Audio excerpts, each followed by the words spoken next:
पश्येदात्मनात्मानं नात्मानमवसादयेत् आत्मैव ह्यात्मनो बन्धुः आत्मैव रिपुरात्मनः। विवेक युक्त मन के द्वारा संसार में डूबे हुए अपनी आत्मा का उद्धार करें, उसमें अपने को डुबाएं नहीं, क्योंकि आप ही अपने बंधु हैं और आप ही अपने शत्रु।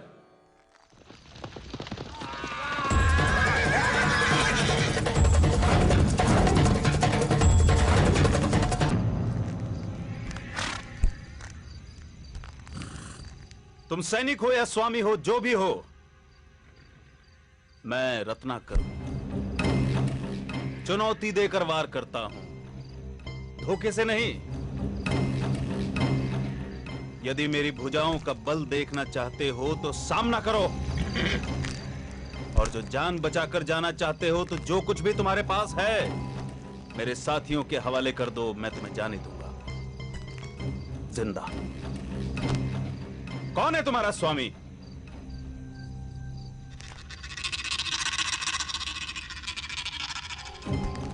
मैं स्त्रियों पर हाथ नहीं उठाता। पालकी में जो भी हो बाहर आ जाओ।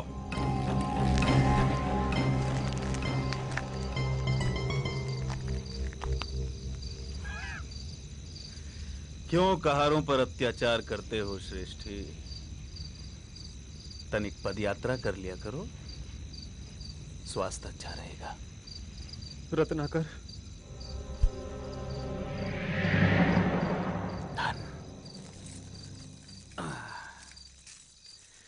सारे हिस्से बराबर बराबर बट चुके हैं। हाँ, जिसको जो चाहिए ले सकता है, परंतु ध्यान रहे कोई भी यहां से सीधे मदिरालय या वैश्यालय नहीं जाएगा। सिपाहियों से बचे तो वैश्याएं लूट लेंगी तुम्हें। ठीक कह रहे हैं सरदार, इतनी मेहनत से कमाया हुआ धन ऐसे कैसे गवा दें? और वसु सरदार, क्या मैं तुमसे ये कंठहार ले सकता हूं? इसके बदले जो चाहे मोल ले लो। सरदार, ये आपका हुआ।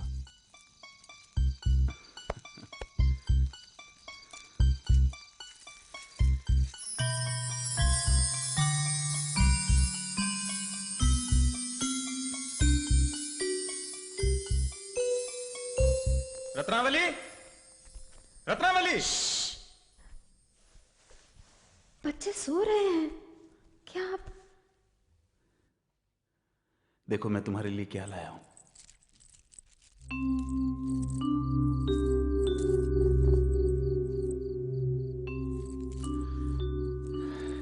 ये लो, मैंने तुम्हारी ये इच्छा भी पूरी कर दी।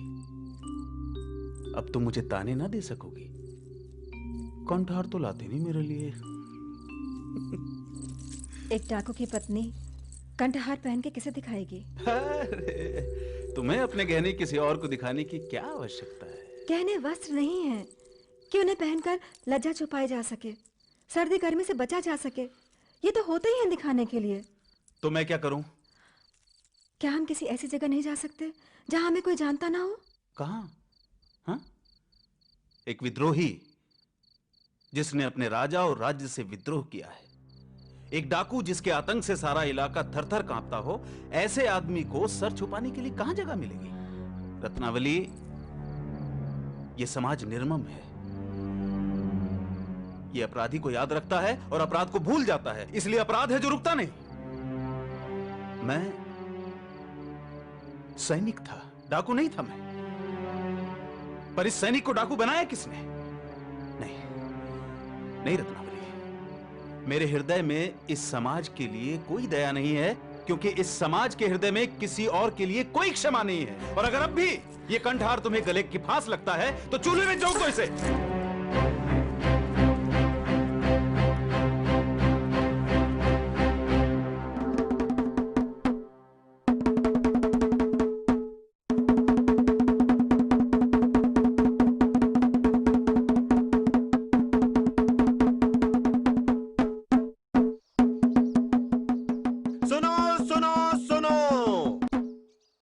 सभी को सावधान किया जाता है कि दक्षिण दिशा के घने जंगलों में सुनसान रास्तों पर एक गांव से दूसरे गांव तक अकेले ना जाएं।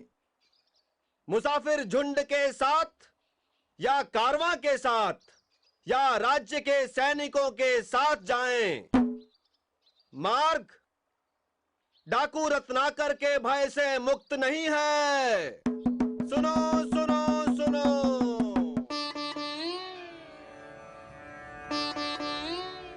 कल्याणमस्तु। देवर्षि, आज यात्रा स्थगित कर सकें तो अच्छा रहेगा। आज ही सूचना मिली है कि डाकू रत्नाकर और उसके साथियों ने राज्य के सैनिकों की हत्या कर दी। ऋषियों को कैसा भय आचार्य? निर्भय मनुष्य के लिए हर मार्ग निर्भय है। कल सुबह तक वशिष्ठ ऋषि के आश्रम ना पहुंचा तो उन्हें मेरी प्रतीक्षा का कष्ट होगा।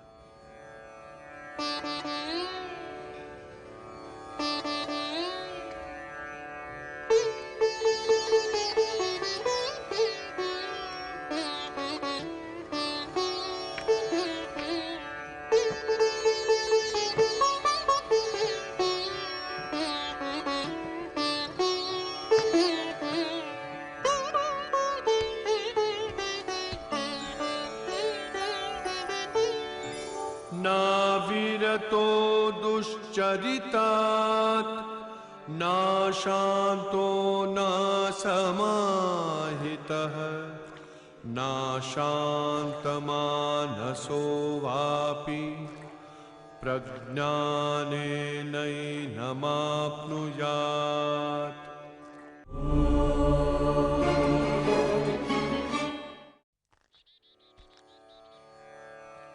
गोविंद जय जय गोपाल जय जय। राधा रमण हरि गोपाल।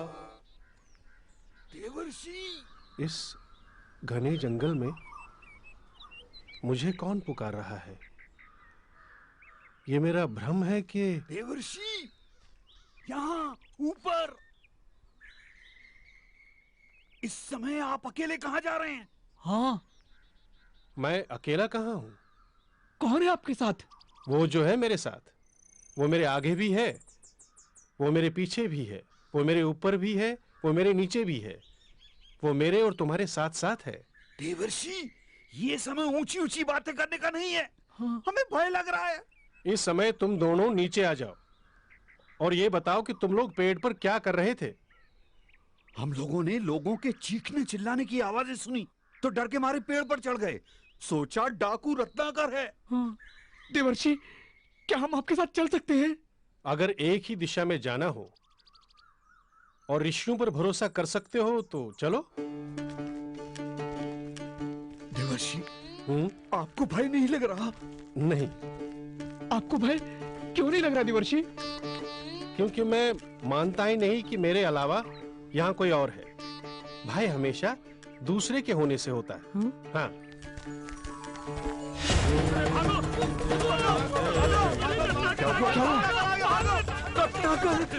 अरे सुनो तो। अरे सुनो तो।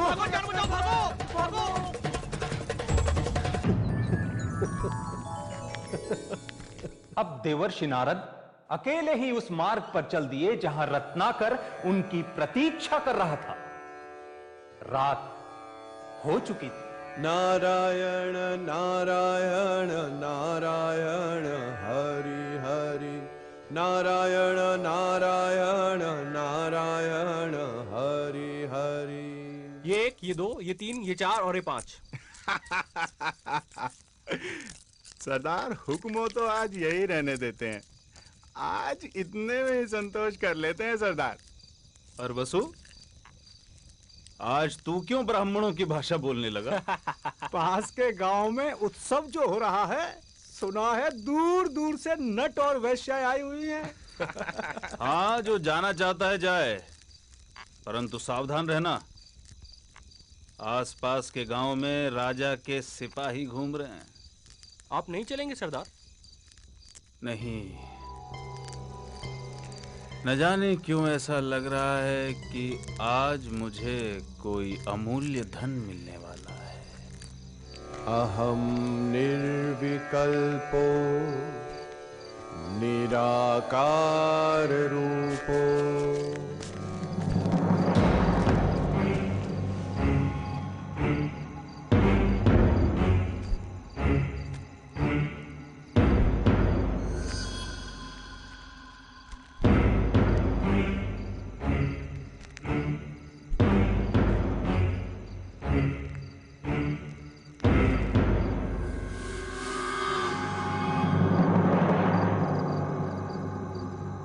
क्या तुम्हें मुझसे भय नहीं लग रहा ब्राह्मण? मैं रत्नाकर हूं। मैं नारद हूं रत्नाकर, तुम्हारा अतिथि,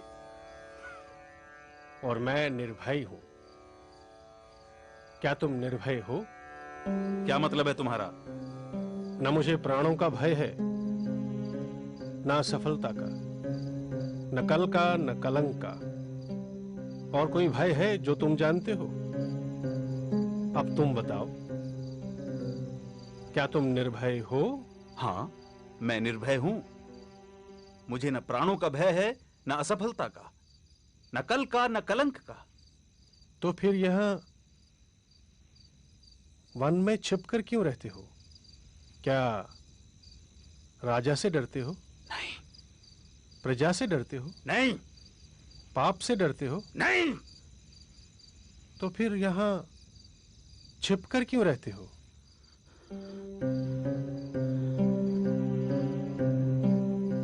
उत्तर मैं देता हूं। पाप करते हो और पाप से डरते हो।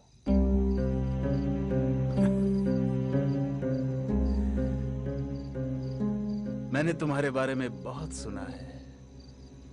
देवताओं के कवि, तुम मुझे फुसला नहीं सकते। न मैं पाप से डरता हूं, न पुण्य से, न देवताओं से, न दानवों से, न राजा से, न राज्य से, न दंड से, न विधान से। मैंने राज्य के साथ द्रोह किया है, मैंने समाज के साथ द्रोह किया है, इसलिए यहां बीहड़ों में रहता हूं। यह प्रतिशोध है मेरा। क्या था वो पाप जिससे तुम डरते हो? मुझे इतना मत उकसाओ कि मैं तुम्हारी हत्या कर दूं। नारद, इतना तो मैं जान ही चुका हूं कि पाप और पुण्य की परिभाषा हमेशा ताकतवर तय करते हैं और उसे कमजोरों पर थोपते हैं। मैंने साम्राज्यों का विस्तार देखा है, हत्या से, बल से, छल से। मैंने वाणिज्य का विस्तार देखा है, कपट से, अनीति से, अधर्म से।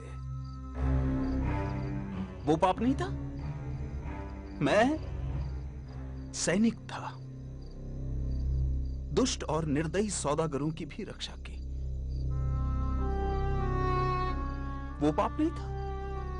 युद्ध में हारे हुए लोगों की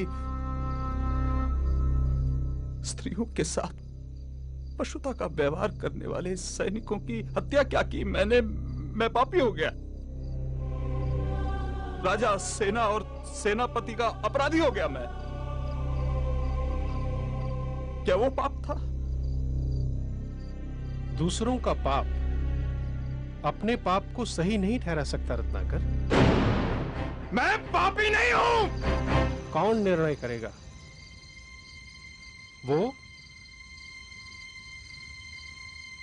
जो इस यात्रा में तुम्हारे साथ हैं या नहीं है?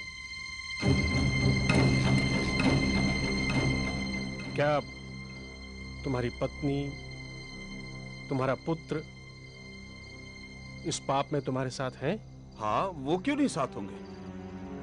मैं जो ये सब करता हूं उनके सुख के लिए तो करता हूं। तो जो तुम्हारे साथ हैं उन्हीं को निर्णायक बनाते हैं। जाओ, अपनी पत्नी से, अपने पुत्र से, अपने पिता से, अपने निकट संबंधियों से पूछ कर आओ, जो तुम कर रहे हो क्या वो पाप नहीं है, और क्या वो सब इस पाप में तुम्हारे साथ हैं, इस पाप के भागीदार हैं? सरदार, ये ब्राह्मण बहुत बोलता है, इसे मार दें?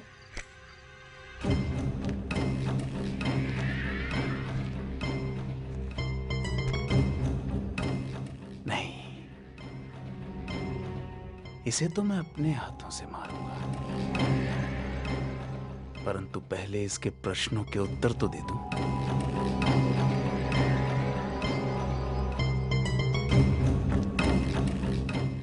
मेरे आने तक इसे बांध कर रखो।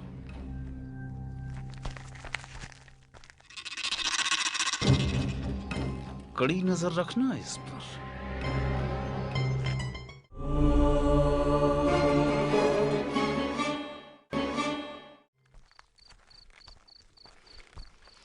रत्नाकर, बेटा आज बहुत जल्दी आ गए तुम। कोई मोटा आसामी हाथ लगाए क्या?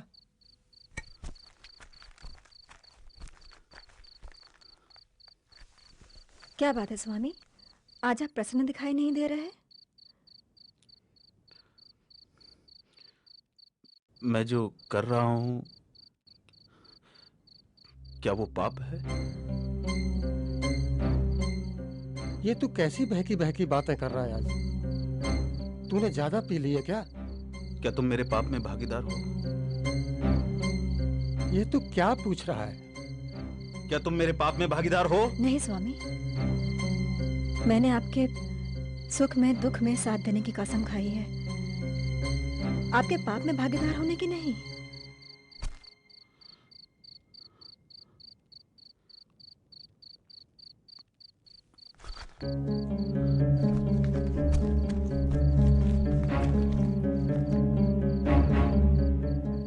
पिता, आप? बेटा, ये तो तेरी कमाई है, इसे मैं कैसे बांट सकता हूं?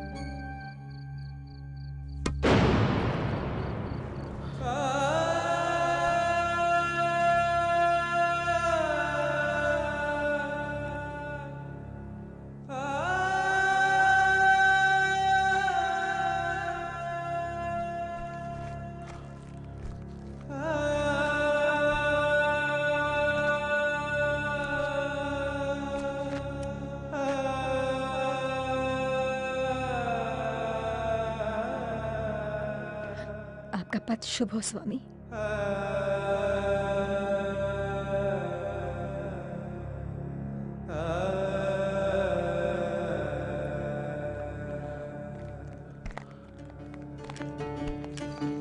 अपि चेत् सुदुराचारो भजते मामनन्यभाक् साधुरेव समन्तव्यः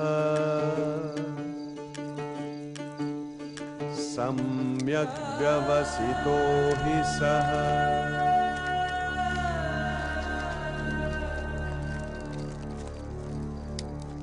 तुम्हारे साथी मुझे अकेला छोड़ जा चुके हैं रत्नाकर।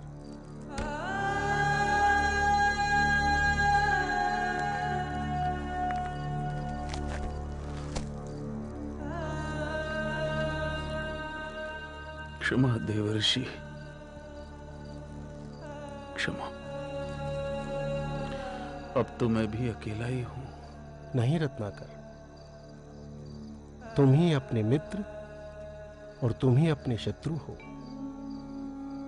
तुम्हारे पुराने संसार की रचना भी तुम ही ने की थी, तुम्हारे नए संसार की रचना भी तुम ही करोगे। इसलिए उठो और अपने पुरुषार्थ से अपना भविष्य लिखो। राम राम, तुम्हारा पथ शुभ हो। जयति जगति मायां यस्य कायाधवस्ते वचन रचनमेकं केवलं चाकलय्य ध्रुवपदमपि यातो यत्कृपातो ध्रुवोऽयं सकलकुशलपात्रं ब्रह्मपुत्रं नतोऽस्मि। इस कहानी के इस डाकू ने अपने संसार को छोड़ फिर एक नए संसार की रचना की, जिसे हम रामायण के नाम से जानते हैं। इतिहास कहता है कि अतीत का डाकू रत्नाकर ही भविष्य में राम कथा का रचयिता वाल्मीकि बना। ठीक कहा था देवर्षि नारद ने, असीम संभावनाओं का स्वामी मनुष्य काश खुद को पहचान पाता। सा विद्याया विमुक्तये, विद्या वह है जो मुक्त करे ज्ञान से, अहंकार से। माँ, क्या तू अब भी मुझे इतना छोटा समझती है कि मैं नाना और पिता का भेद न समझूं? बंदी को चुनौती देना तो बहुत दूर की बात है। आग की एक छोटी सी चिंगारी भी पूरे जंगल को जलाकर खाक कर सकती है। किसी महान उद्देश्य के लिए प्राण देना मृत्यु नहीं होती। देखिए अगले प्रकरण में अद्भुत अष्टावक्र की अद्भुत और उज्जवल कथा। यस्य प्रसादात् भवमङ्गलार्था प्रसूत गङ्गोपनिषत् विशुद्धा समर्पयामो गुरुचिन्मयाय